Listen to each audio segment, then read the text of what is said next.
Just a couple bad weather fans representing New York, talking all things sports. Man, what could go wrong? We got Alex, who's a fan of the Knicks, and Mike of the Nets. The yin-yang of the tri-state, place your bets on the Yankees, Giants, Mets, or Jets.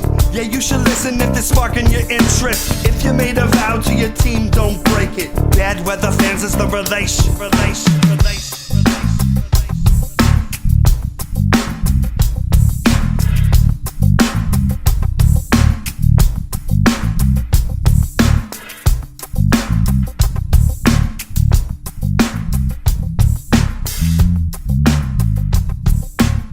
That's right. This is Bad Weather Fans, episode number 160.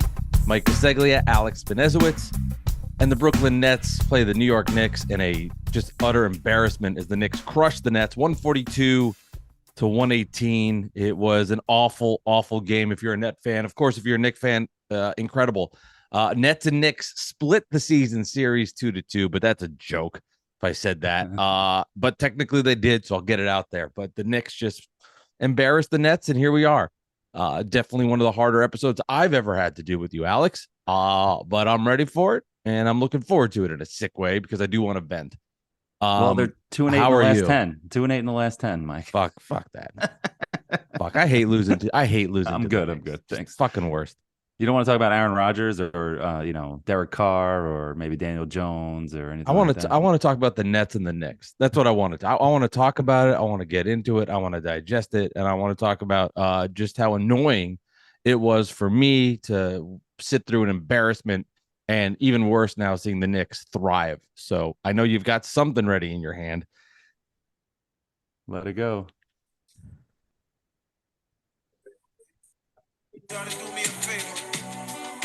Someone please call 911.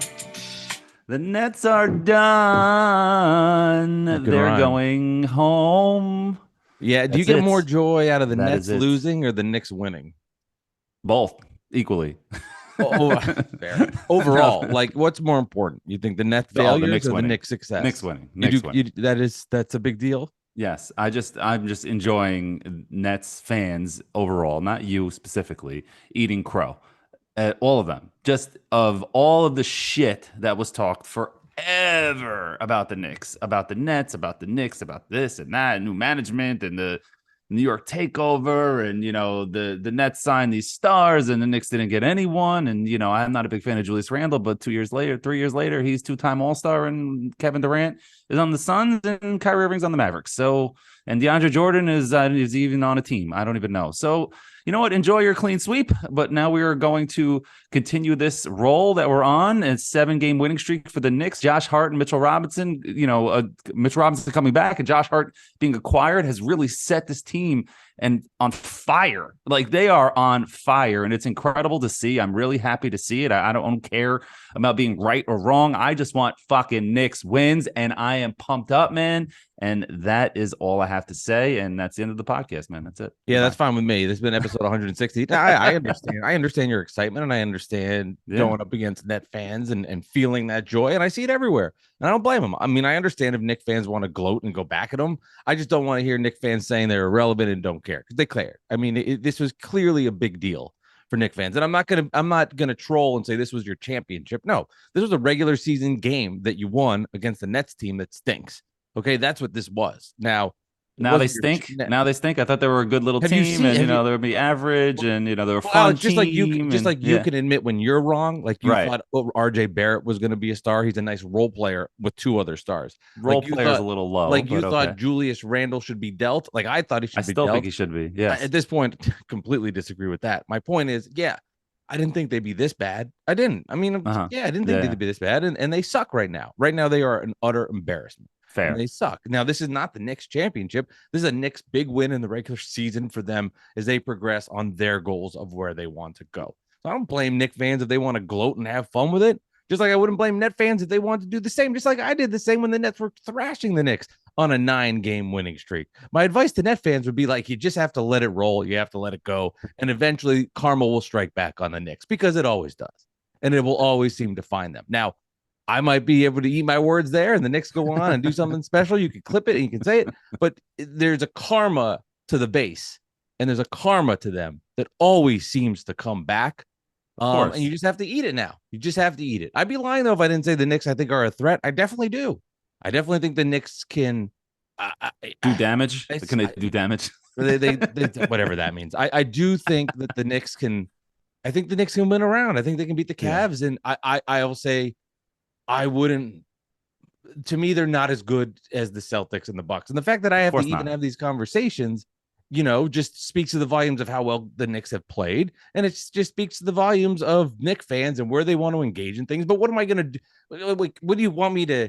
You're a rational person. I'm not going to sit here and have a conversation like, well, let me break down Knicks versus Bucks. I guess what's annoying is when Knicks fans get wins and then start to push towards different types of conversations and narratives. And the same thing happened with the Hawks and they got spanked. Now, it could be different this year. It clearly could. And this team has way more talent than that other team did. And Jalen Brunson isn't an all-star. He's an all-NBA player.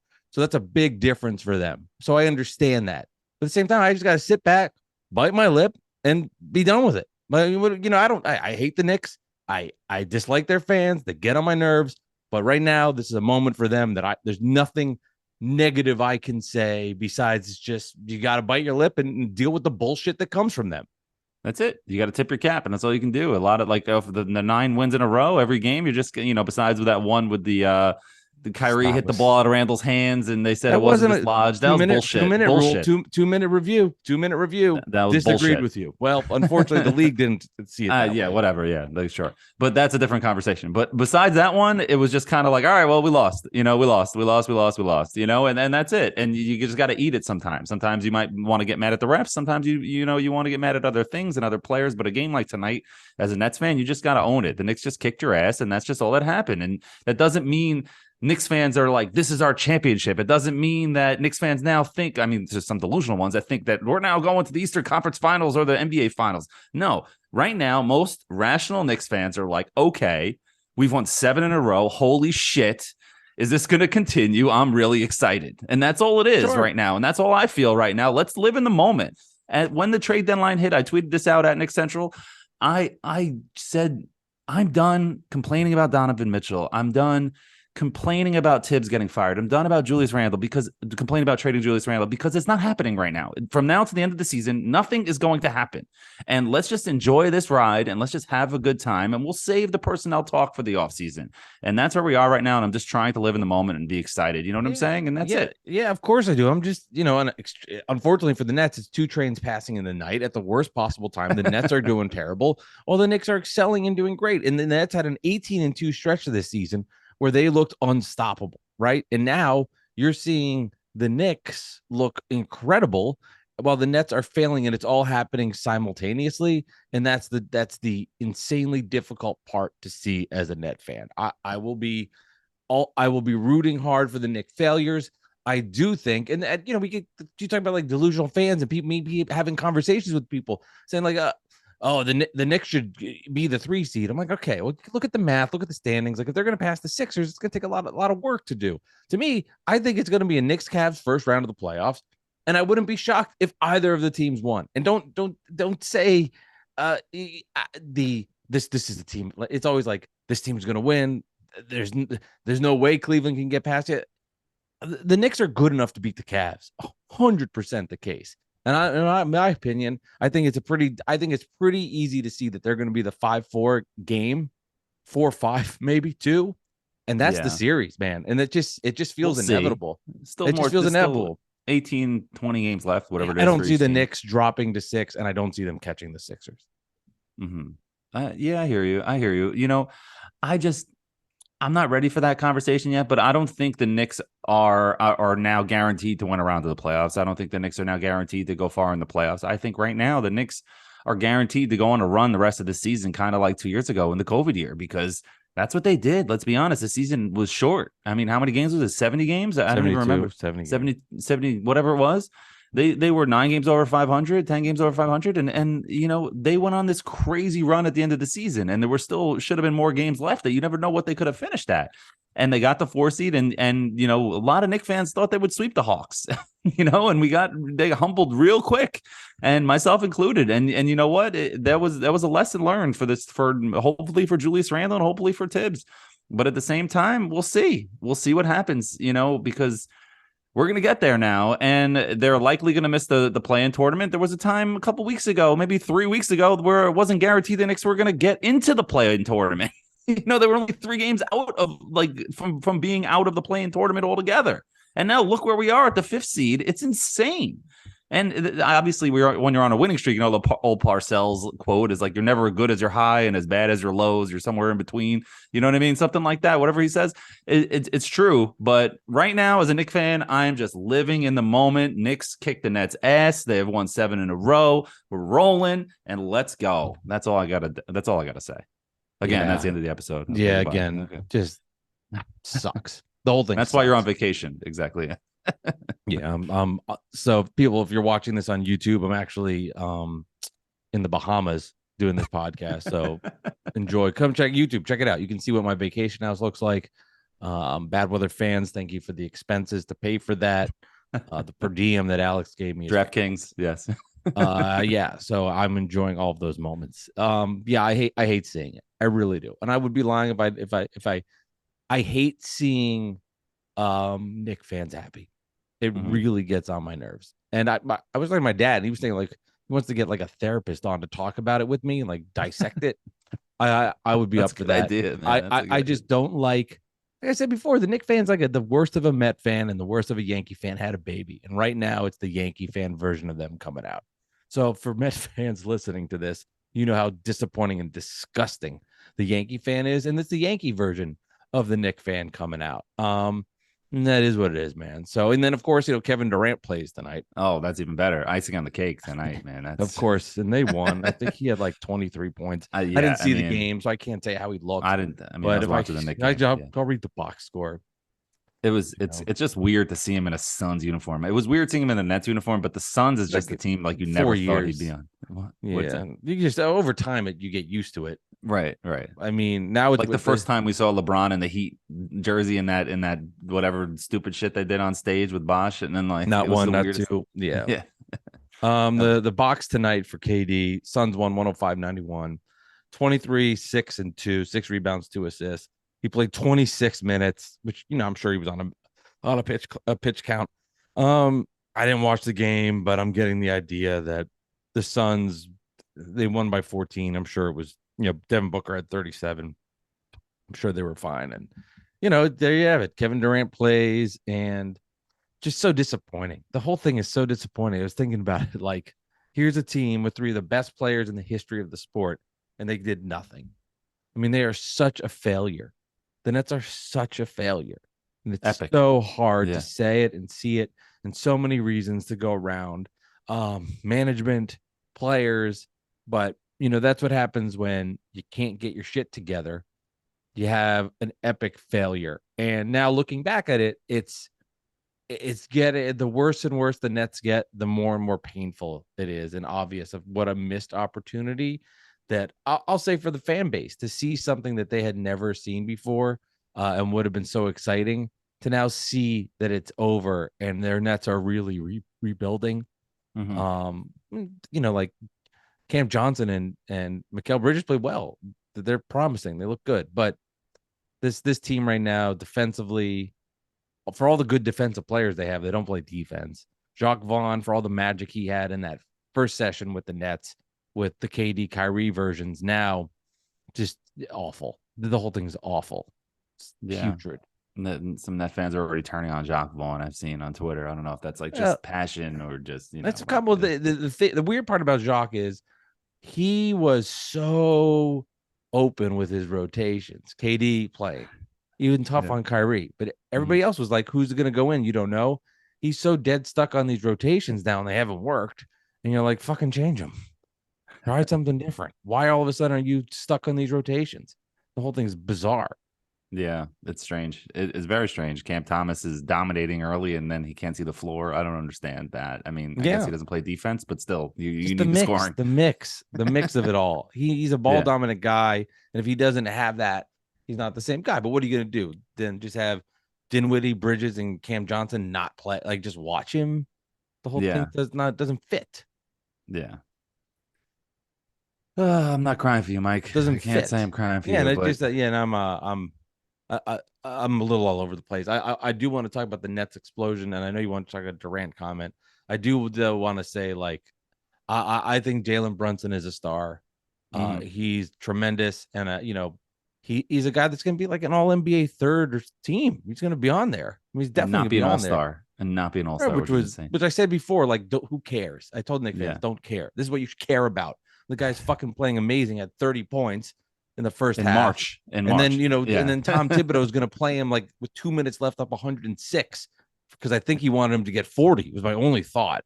No, he's a psycho. He does that in every game. And the guys play until the end. It's nuts in a 9-man rotation. Strange. And that's why they fizzled out 2 years ago in the playoffs versus the Hawks. And, they were just done.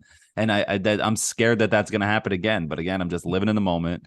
I'm just trying to ride this wave of happiness. I've had a lot of sad things in my life recently. I'm trying to just ride this wave of happiness and just ride this out and enjoy the Knicks right now. It's really making me happy. Yeah, and see, this is where you're like, I think when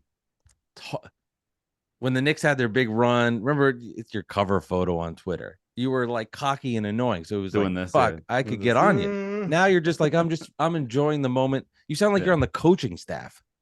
Yeah, you're like, we won the game, but we're on off to Miami. Yeah, because 2 years ago it was surreal because they weren't supposed to be good, and it was just exciting that they were, and it was just the first time and forever since Melo, and it was just like, holy shit, what do we have with Randall? And Tibbs is to turn this team around, and holy crap, we got some rookies, and it was like it was exciting. Yeah. You didn't know what RJ Barrett was yet, and it was very, very exciting. And now it's like I know there's a ceiling on this team even right now, so it's like I'm excited, but I'm not like, what is the possibilities? Well, you know what I'm saying? I mean, I know what the possibilities are. I think there's a lot of Knicks fans that see the ceiling as the finals, which is insane. It's just insane. Just like I'm trying not to go there because I'm just trying to be a little happy. bit of you go there. Come on, for a split second, you weren't sitting there watching the Nets down 42 and going, man. Could you imagine if they beat? You know what would be the worst? If you beat Durant and the Suns in the finals. Oh, I don't care if we beat the Clippers in the finals, bro. Like, for me, that'd be impossible to watch. Yeah. That'd be impossible to watch. Yes, that would be tough. See, no, impossible for you to watch would be also Harden versus Durant in the finals. That would be really hard for you. That would be easier. Yeah, than the Knicks. But that's Philly and Harden versus Durant. Yeah, here's where my sick mind went. You know who the Knicks remind me of from last year is the Celtics. The way they were like average, and then the Celtics exploded. I'm not saying they're the same team, the same talent level. Come on, Biseglia. Good Julius Randle, Jason Tatum, and right. And the Celtics had ended up, I guess, as the 2 seed. They ended up 2 seed, which the Knicks won't do. No. But it does have kind of that vibe of just kind of coasting and then exploding. Yeah. Similar to that. This is setting up for this season. I don't want to get into the finals picks, but I feel like this is getting in. The Bucks are going. They won again tonight. Yeah, they're on a mission. They held what do you call it? They held off the losing streak with Giannis out. I couldn't think of the term that I was looking for there, and now he's back and he's fucking Giannis. He's just the best player in the world, and it's the Bucks are on a mission, man, and they're experienced, and it's probably not what we're expecting, but probably the Nets were up 10.5 on the Bucks. So last night, and I was texting with some Net fans. I'm like, they are going to lose bad. It was like the Bucks weren't trying yet, and you could tell it was going to be like 9:30. Like Nets up 10 at the half, then he was going to go 9:33 in the third. Bucks up 2. Vaughn calls timeout. You knew it was coming, and it came. And they were awesome. I mean, what I saw from them, there was a different level of depth, a different level of just complete team. True Holiday is incredible. Middleton now coming off the bench. Giannis being Giannis, doing all the Giannis type things. Brook Lopez and his experience. You've got shooters with Connaughton, Portis, Joe Ingles, Bobby Portis, Jay Crowder added. I mean, and then of course Javon Carter all of a sudden is playing your like boy. Yeah, he was not missing from 3, which of course happened. The Bucks looked incredible from what I saw. The Celtics are a bit of a mess because of who knows what's going on with them. There's always something there, and then the coach is not the same, and we'll see how he handles it. And then The Sixers are the Sixers, so you don't expect much, even though they are really good and Harden looks locked in. You never know with them. So it's likely to be those three that are going to be battling for the Eastern Conference title. So we'll see what happens in the finals, and we'll see what happens in the playoffs. But the NBA doesn't have a lot of upsets and Cinderella stories often. So that's why I'm like, the Knicks aren't going to the finals, man. Come on, let's relax. And also because they're not good enough, but they can win a round. That's for fucking sure. But each week we do this podcast, you get a little more amped up. The meter was, what is the Nets title meter? I'm gonna have to fucking switch it. Hell, what's the zero. Knicks title Actually, meter? it's zero now. It's not zero. Well, the Nets is zero. Negative zero. Do the Nets negative make 20. the playoffs is the question. Luckily, Miami lost again tonight, which was helpful. Yeah, that is helpful. The Nets, there's not a win on the Nets schedule, man. It's brutal. It is brutal. And the Raptors are coming too, man. Raptors are starting to win some games. So fucking Kyrie, man. Yeah, and the Mavericks are losing, man, and the Knicks have their pick, which is crazy. That's why this Josh Hart deal looks even better. I mean, they gave up that pick that's protected, lottery protected now, to where'd they trade him to? Portland, Cam Reddish, and so they're gonna lose that pick, but they might get a mid-first round pick anyway from the Mavericks for the Porzingis trade. That's only top 10 protected. So the Knicks are gonna have that pick anyway, and Kyrie's torpedoing the Mavericks as usual, and he's making excuses as usual, and Mark Cuban sitting there like, oh my God, what did I just do? I don't know if he's torpedoing them on the court. They just haven't won games. He missed the game winner yesterday, right? I mean, so he played yesterday. They played, but he missed the shot at the buzzer. Yeah. Which I did turn into watch on NBA League Pass. I don't know. It's weird. Like I'm not rooting for the Mavs. I definitely wasn't hoping you would make the shot, which is so weird too. By the way, when you're just because you root for the team, somebody that you were so into making shots, and then like 2 weeks later I'm watching this and I'm like so rooting against him as the same person, but the jersey changed. It's very, very weird. Very weird. Sports is very weird in that aspect, but man. Yeah. No, Clyde Frazier tells a story all the time. He's like, when he got traded to the Cavs at the end of his career, they played the Knicks like a week later, and he was like, it was too soon. He's like, I saw that Knick blood, and like he had to go to the Garden, and it was just weird. He couldn't like do it, So anyway, I was, it's just been. I just think back to Kyrie and the ankle, and the vaccine, and that vaccine mandate in my head will always and how it was handled on all parts is what ultimately failed the Nets and their future. I hear you, but I think something else would have happened. I think if it wasn't the mandate, it wasn't the vaccine, it would have been something else. You're right. It could have been. No, you're right. No, you're absolutely right. And I would be foolish to come on here and argue against that. I have no ground on that. But I do think that was what did it. I do. Yeah. Right. It could have been something else. But I don't think whatever. That was a big one. Yeah, because missing the games the year before for the birthday party or whatever he did, that's bullshit. Who cares? I mean, it was stupid, and it was not something you want. 4 games in December. Right. It's something that you're a superstar. Okay, like Phil Jackson sent Dennis Rodman to Vegas in the middle of the Bull season. You know what I mean? And did those games ultimately impact why the Nets didn't win a title that year? No. They didn't win a title that year because COVID. And also of injuries. They lost fair and square, but the injuries derailed them. But those are crazy part about that is Kyrie's injury prone. Harden was not at the time. That was the tough part. But and you had asked me before, if I was mad at KD. Right. This is before it's a pre-show meeting. I was like, how are you still? How are you? Let me set it. How are you not mad at Kevin Durant right now? How do you not hate him? The guy demanded a trade twice, and you're just like, oh well, I'm rooting for him. Whatever. I don't hate KD. Like you should hate him just as much, maybe more than Kyrie Irving and James Harden. I don't hate KD, and I think it's because he did give everything that he did for the Nets on the court. He was unbelievable, and that's probably playing into my biases on that. Now, you go from your perspective, I can't understand that. Well, you didn't watch Kevin Durant play like I did for a couple of years, and I had that. Now, I will say at the same time, I mean, he clearly is a quitter. He clearly couldn't handle it, and he didn't want to be here. And he from his podcast, we got the idea he was blindsided by the Kyrie Irving trade. So he says. So I believe it. I believe it, man. I believe it because of Kyrie Irving's nature. Like Kyrie Irving is the kind of guy that would do that. And I buy it. I really do. And if he's blindsiding Durant, where I get upset is KD, ride the year out, man. Give everything you have. Let's play. Let's see what happens. I don't know. Like, let's see what this group looks like with you coming back, and let's have some fun.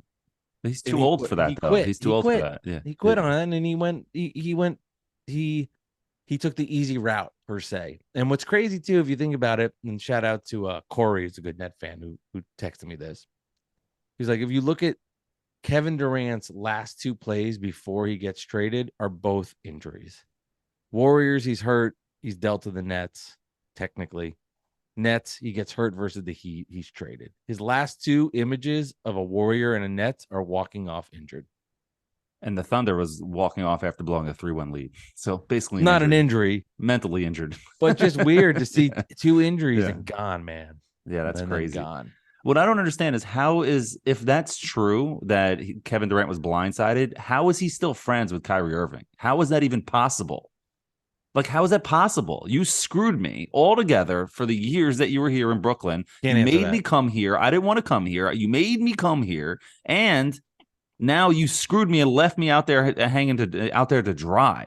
And like, if that was my friend, I don't know how I'd still be friends with him or at least be mad at him publicly. Like, how do you just be like, well, I was blindsided, but you know what? I'm going to cross my legs in this interview and you know what? Who knows? And, well, let's go Suns. What? I don't know. I don't know the answer to that question. By the way, you got me to. You didn't do it. I did it. I think this is the first time I've had a beer on this podcast on 160 episodes. But I said, you know what? Fuck it. And have a beer. You've had one. I think you've had one. I've seen it. Okay. All right. 107, 82. Yeah, something around. What do you can tell us? But I was just like, after tonight, why not? Hey, listen, it's okay. You need one. You need one. You had a long day. You're comforting me. Stop with this comforting stuff. Rile me up. Be mean, because then you're setting me up. You're setting me up for the bad one. Kevin Durant was a mercenary. So was Kyrie Irving. So was James Harden. Knicks fans only didn't go to the games versus the Nets because it was the day after Valentine's Day. It's just a joke, Mike. The Nets are a joke. They're a joke of a franchise. They were not the good team. They were framed as the good, nice team, the up and coming. We practice at a park, and look at us. We're outside. We love the fans, and the security is so nice. And unlike the Garden, we don't kick our fans out. We welcome. We wanted Spike Lee to be a fan of ours, and blah blah blah. Okay, I enjoy that park. It was great having taken my son there. I enjoyed it. The Knicks practice at a park. They were uptown somewhere, whatever. Anyway. Yeah, I mean, God. They copied the Nets. I hated that, but that's okay. I don't even remember what I was going to say. You kind of got me off track. What was I about to comment on? The park? The park. Know. Oh, I would, I do feel this. Yeah. I'll take a positive spin. I think for me, and I don't know if he'll end up liking it, but for me, I think having my son see a championship with me would be great. And he's 2.5. So by the time the Nets maybe get good again, and how many X years he'll be old enough to understand what a title's like. And I'm telling myself that. I love how your brain works. That's how you're going to make yourself feel better. Yeah, it is. I mean, you got to trick yourself. You got to do anything you can, right? The mental gymnastics. Yeah, absolutely. Hey, listen. Absolutely, I'm going to do that. And maybe they win the lottery and get Wemby, and you win. Could you see? Now that's a good question for Net fans. Are the Nets better off just missing the playoffs? Yes, because they have their own pick. Yes, and they have the Suns pick. Would it be better to just miss it, even if they? I guess I'll phrase it like this. Let's say they don't make the playoffs. They're not going to have a high lottery pick. Even if they get that bad, right? They're still technically the 5 seed right now, believe it or not. And let's see how many wins they're fucking. So the 34. I was having this debate for the Net fan. What is the Nets? 34 and 29. So I mean, they're going to win some games, believe it or not. The point is, if they don't make the lottery, it's going to be like the last pick before you get there. Are they better off having 20 games left? They have 20 games left, and they're 34 and 28. 19. I think it's 19 left. 19 left? Oh, so they're not 34 and 28? I'm looking at 29. Oh, so then this isn't updated from tonight. Okay. So my question is, are they better off having, the 17th pick, 16th pick, getting slapped in the face in the first round by the Bucks or whatever, or have the 13th pick and not make the playoffs? Like, what's better? It's you always want to make the playoffs as a fan, but like just so you can have it on your all-time history and made the playoffs in this year, like big deal, but like It depends how far they can fall because there are 19 games left. If they They're go not gonna like fall. 15-4, I mean 4-15. To go 15-4, that's a big difference. But like if they go 4-15, they're still not going to be that bad. Well, the problem is they're not going to fall that much because you have to remember, you're like, oh, they'll still have 38 those wins. bad teams are bad. They're not going to win. People forget that. And like, they're 7 up on the Pacers. Yeah, well, the Pacers suck. They're not going to make up 7 games. Like, they're going to be a fringe. They're going to just miss the playoffs. Right. They'll and lose the Pistons in the and the Hornets got the bottom 2 locked up. Cade Cunningham's been out forever. LaMelo just broke whatever, and he's gone for the season. The Hornets and the Pistons are done. They got the bottom 2 locked up. So that's all in the East, at least. So and then in the West, I don't even know who's in the bottom in the West. Oh, the Rockets aren't trying. The Spurs aren't trying. So those 4 are the ones that are going to the Pistons, the Hornets, the Spurs, and the Rockets are probably going to win the lottery. One of those 4. So make the playoffs. That's what I would say. They're probably better off to get a better pick because you never know. But at that point, when you're in that 12 to 18 range, like what's really the difference? Yeah, and obviously, if you told me you missed the playoffs, you end up winning the lottery. But there's like a 1% chance. Not in this day and age. That only happened for the Magic once. Can I at least give myself a smile and make you upset? Could you imagine if the Nets missed the playoffs, won the lottery? What would you feel? It's fixed. It's fixed. Completely fixed. Yeah. The NBA just wants the Nets to be good and have another team. They like the rivalry in New York. There's always that. Did you ever see that thing? I think Evan Roberts talked about it once on a show that there was maybe not him, somebody on WFAN, that there was like somebody put out an article once years ago that like, here's every theory and every conspiracy theory of why the lottery is fixed for each team. And they went through like what people would say about each team. And so true. You can spin it any way you want. Who knows? Anyway. All right. So we'll end the pod with a new poll question. What's your Knicks title-o-meter? Knicks title-o-meter? Oh, 2. Then I think they'll win 2. For those watching the YouTube video, enjoy me at the Bahamas. Alex, Knicks get the win. Jalen Brunson, great. Grimes, great. Quickly, great. I don't even remember. I don't know. They all look good. All your teammates, friends, all of you. But like, I don't. Trevor Keels even got a bucket tonight, man. Trevor Keels got a bucket. You know what else annoys me? I mean, this thing's just annoying me. There was something out there like, do the Knicks run the city again? It's like, oh my God. They always ran the city. They always ran the city. They just sucked. They just sucked. They just sucked. Their fans suck. Oh, their players sucked. Their coaches sucked. You know what running the city gets you? Nothing. Nothing. You don't even get on WFAN. You don't even get to get talked about. Oh, the Knicks will get talked about tomorrow. Believe me. For 5 minutes. Then Aaron Rodgers did a podcast about doing mushrooms and Aaron Rodgers. Honestly, I need Aaron Rodgers to sign with the Jets now. Oh my! Can he not? Can I hope so. Real quick, man. As a Jets, no. Let's. You don't want him. No, man. This guy's a Who do you fucking want? Psychopath. He's Kyrie Irving of the NFL, man. Who do you want? He doesn't care. I want Lamar Jackson, but that's not going to happen. So I want to just sign Derek Carr and just end this. Let's get our Chad Pennington. Let's get our Vinny Testaverde. Let's get to the playoffs, win a couple rounds here and there, have a chance. Let's just stabilize this franchise and break the playoff drought. Maybe win some games, get and see what happens because this team is talented. And let's just go. And you just have to sign him. It's just money. Let's not bring this Aaron Rodgers, Kyrie Irving nonsense to the franchise. It's just going to torpedo them again. It's Brett Favre all over again. Can we fucking it's not Brett Favre all over again? It's worse. But it's worse. It's the Packers and the Packers comparison, and that's why it feels like Brett Favre. But if you actually look at the minutia of it, it's completely different. They both just came from Green Bay. Where they are in their careers, how different of players they are. It's two different guys in two different situations. They both just leaving Green Bay. But that's the similarity. They're very similar. It's Green Bay, the one Super Bowl championship, the crazy, always half retiring every year, not knowing if they want to come back to the Packers or not, stringing everybody along. What? Favre was great for the Jets if he doesn't get hurt. I mean, who knows what's happened? He was awesome.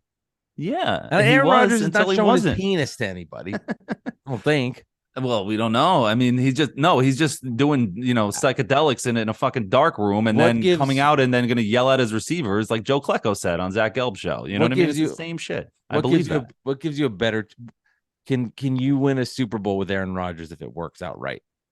Of course. Okay. Can you win a Super Bowl with Derek Carr if it works out right? Yes. Maybe.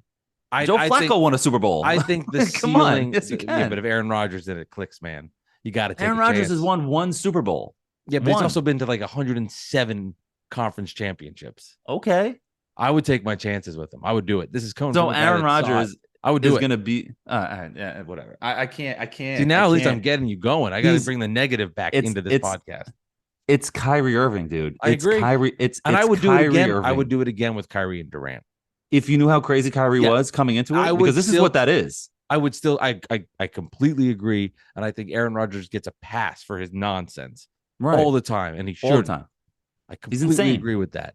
But I'm just saying, from a pure talent standpoint, I think you take the risk. And I would still take the risk with the Nets again that I did last time with Durant and Kyrie Irving, because even though this is bad and this is as bad as it gets, and I had to go to the Bahamas to do this podcast, I would take the chance of winning a title. Alex, you have never seen a Knicks championship. You have never seen a Jets championship. No. When you saw a Mets championship, you were shitting in diapers. Yep. I'm telling you, the risk is worth the reward.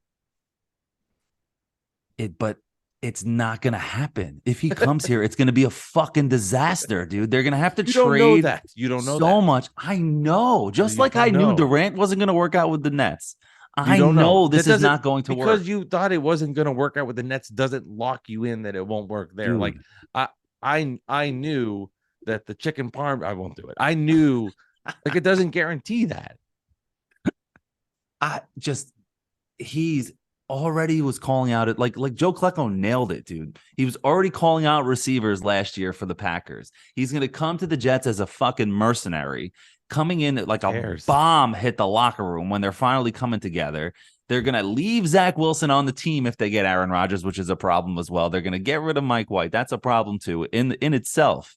They're selling their souls to a guy that just went into a room for a week doing psychedelics and then went on a podcast to self-promote his decision, and he still hasn't made the fucking decision, and now he's going to wait to promote himself again on another podcast while he's not even communicating with the fucking Packers in the first place. But you're going to tell me that he's going to come to the Jets and all of a sudden he's going to be this awesome player and they're going to go 14-3 and they're going to win the Super Bowl when they were fucking 9-8 on the Packers last year and lost to the Lions in the last week of the season to not make the playoffs. So you're going to tell me Aaron Rodgers is going to come to the fucking Jets and they're going to win the Super Bowl and they're going to trade a ton of picks for him and everything's going to be perfect. That's what you're saying? Telling you, it gives you the best opportunity to win a Super Bowl. Oh, come on. Gives you the best opportunity. So signing Derek Carr for just money doesn't give you the best opportunity. He was an MVP player 2 years ago. You can keep your entire roster together and all of your draft picks. If you sign Derek, I was going to say Derek Rose. If you sign Derek Carr, it makes you a team that's in the mix there for those playoff spots. Yeah, definitely. Absolutely. Yes. I think you can win a Super Bowl with Derek Carr. You absolutely can. It's possible. And it's just 3 to 5 years. He's 31. I think you're undershooting how good Aaron Rodgers is and overshooting Derek Carr. How good was he last year, though? He had a bad year. I'm saying he didn't have a great year. He didn't have a great year. How do you have a bad year at 38? You're fucking 38. That means you're just not as good anymore. I would take the risk of bringing him in based on how good he was a few years ago. And quarterbacks are playing older now. This is not like, it's not special. This is more commonplace for him to be at that spot. I am a sucker for teams that can win it all. I would take it. I would take the chance. It's not like you're stuck with this for 3 or 4 years. Take the chance. But what are you giving up to get him? What are you giving up to get him? I have to see what it is. Obviously, this thing's within reason. Obviously, within reason. But if it's within reason, you're saying you do it. But at the same time, I don't think, even if it's within reason, that it's going to work. It's going to be a fucking media disaster. Jets fan mentality. Exactly. You don't know that. I've seen it. I've seen it. You've seen it with guys from a millennium ago. And you said you didn't want to talk about this. The first thing, you're like, you want to talk Aaron Rodgers? And I got it out of you. You did. I cannot wait. Aaron Rodgers and the Jets is a match made in heaven that needs to happen. It is not. You know who it's a match made in heaven for? Guys who want to talk about the Jets being a fucking clown show again, like at the end of Rex Ryan when they had Tebow coming in and it was bullshit. They've been irrelevant for a decade. They had 1 year where they blew it in the last week of the season in 15. It's time to get a stabilized quarterback in here, sign him for just money, and let's win some games and break this playoff drought. Let's go. Such a and then Knicks maybe fan. you can luck into a fucking Super Bowl run and get to a championship game and win the fucking Super Bowl, because that's a chance that you have. Pat Mahomes blows out his ankle again and something happens and maybe you make a run. Just like when Brett Favre was here with the Jets, Tom Brady blows out his knee and you have a shot. But then, Favre couldn't stay healthy and he was too selfish to break his playing streak, so he stayed in the game. Guess what Aaron Rodgers cares about? Aaron fucking Rodgers, just like Brett Favre. They care about themselves. He's promoting himself. He's using this. He's using the media. He's using the fucking Jets. How about the Jets grab their fucking balls for once in their fucking organization's history, Woody Johnson's era, and say, no, we are not going to fucking deal with your bullshit, Aaron Rodgers. We're going to sign Derek Carr. Go fuck yourself. He is selfish, no doubt. But when Make your decision. But when he's on the field, he's given everything he has. And I would say that I would not argue against that. When he goes out and plays, he does everything he has. Now, you want to say that he was a bad teammate last year to the younger wide receivers? Absolutely. Absolutely. But I'm not going to say because he's, doing some podcast that he's now selfish and that doesn't give him an edge on the football field. His track record is good. You want to say that he only had the one Super Bowl and he's a failure because of that based on how talented he is? Sure, you can make that argument in the hierarchy of quarterbacks. But as far as coming to the Jets, if he's a mercenary, I mean, I can tell you right now, if you're going to win a Super Bowl, you'll give that mercenary all the flowers you want. He won't care. No, Whatever. I won't. And if he shows up and he's a Jet, I will cheer for him. Of course you will. You got to root for him to play well. I will say this, Alex. I've heard a lot of people have your side of the argument. I think you had the best one I've heard. Thank you. You do watch the Jets, unfortunately. I do. Thank you. I appreciate it. I do look forward to Aaron Rodgers and the Jets, and it gives you the best chance to win. And it's all about having talent on the roster. Derek Carr is nice. He's a good player, but he ain't Aaron Rodgers. He's not. Can we break down the Mets bullpen or something? This has been Bad Weather Fans, episode number 160. The first episode where the Knicks have broken me, breaking me, destroyed my spirit. Nets look like garbage. Cam Johnson played well. Nets have problems. Knicks don't. We'll see where the season goes from here. Episode 160. Didn't see this happening. Don't forget, Bad Weather Fans, Apple, Spotify. Check it out on YouTube. And Amazon, we are working everywhere. And efforting fun guests on this show. So keep an eye out for that. As might have the Knicks in the playoffs and not the Nets. Oh my God. Well, the Nets are 2-8 in the last 10 versus the Knicks, Mike. So you can hang your hat. Yeah, I can't even give the joke. I don't even care. I'm so frustrated with those assholes. All right. Bad Weather Fans, episode 160. We'll see you all later. See you.